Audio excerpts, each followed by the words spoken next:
Hello everyone and welcome back to AP Bio with AP Playground. Today we're covering topic 6.2, DNA replication.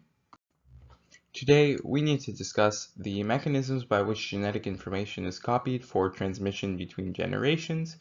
And so we're focusing on the specific components of DNA replication and how it ensures continuity of hereditary information.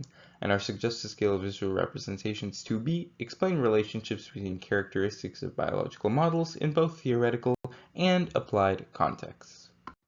So DNA replication ensures continuity of hereditary information. It ensures that this DNA is conserved and preserved so that it can be then passed down to offspring, and in the case of cell division, mitosis, so that all cells in the body have the same hereditary and genetic information. And it is a semi-conservative process, meaning that each one of the daughter molecules has one old strand and one new strand. We can see this here. Out of our two strands of DNA, and then our two daughter molecules, the two replicated molecules of DNA that have been created, one of them is going to have one of these old strands and then the new strand created on top of it, and one of them is going to have the other old strand and a new strand created to bind with it. And replication begins at the origin of replication and continues in the direction from the 5' to the 3' carbon. So what this means, and we can count carbons by starting from the oxygen molecule in the 5-carbon sugar with a nucleotide. So here it's deoxyribose. So here's carbon 1, carbon 2, carbon 3, carbon 4, and carbon 5. Here's our 5' carbon. And down here we have our carbon 1, carbon 2, carbon 3. Here's our 3' carbon. And so replication is going to go in this direction from the 5' to the 3' carbon. And on the other strand, we can do the same counting, 1, 2, 3, 4, 5, and see that it also goes from the 5' to the 3' carbon. However, this has to happen in the other direction because the DNA strands are anti-parallel. So like we mentioned prior, DNA will begin at the origin of replication. And then comes the helicase enzyme, which unwinds the DNA molecule by destabilizing the hydrogen bonds between nitrogenous base pairs. So helicase is going to essentially unzip the two strands of DNA. Topoisomerase enzyme contributes to further unwinding by cutting the backbone and releasing any tension that occurred from the helicase enzyme.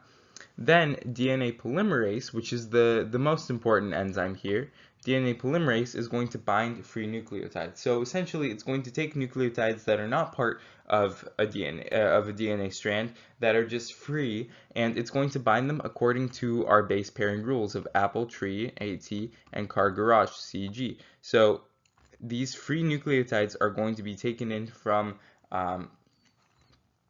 different places around the cell, and then they're going to be bound to the now unzipped two strands of DNA, and this is going to run along the 3' end. So replication occurs from the 5' to 3' end.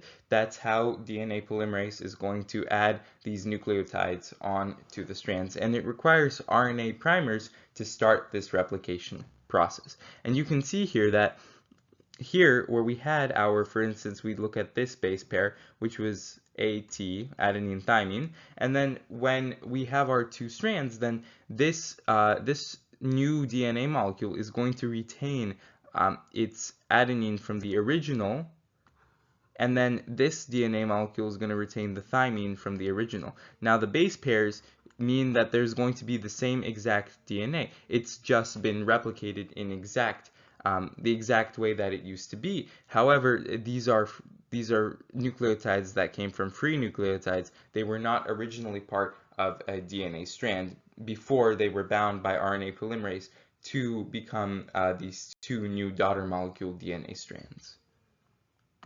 Like we discussed previously, DNA is anti-parallel, meaning one strand is going to run in this direction and the other in this direction.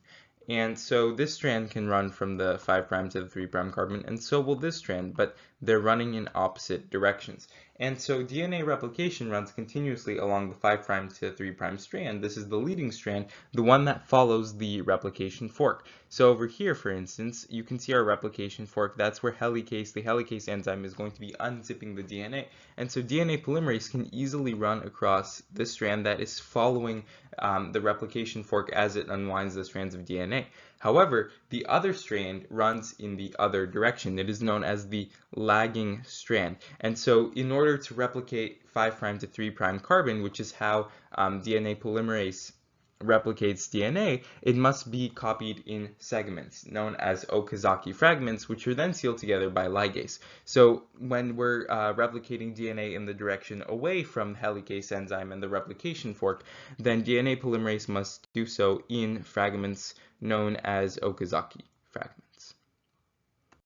And so lastly, we have to talk about how chromosomes are protected, and this is through the use of telomeres. And every time chromosomes are replicated in preparation for mitosis or meiosis during synthesis phase, the tip of the chromosome is removed. And so to protect genes, there are these caps known as telomeres on top of the chromosomes. However, telomeres do degenerate over time because like I mentioned before, the tips of the chromosomes are going to be removed every time meiosis happens. So telomeres are extremely crucial to protecting the actual vital coding information in the chromosome, because if some of that gets removed during mitosis, then the expression of the genes, the expression of this DNA could be severely altered.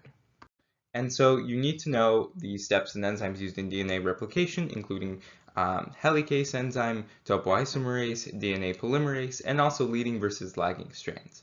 And I'll see you in 6.3 to talk about transcription.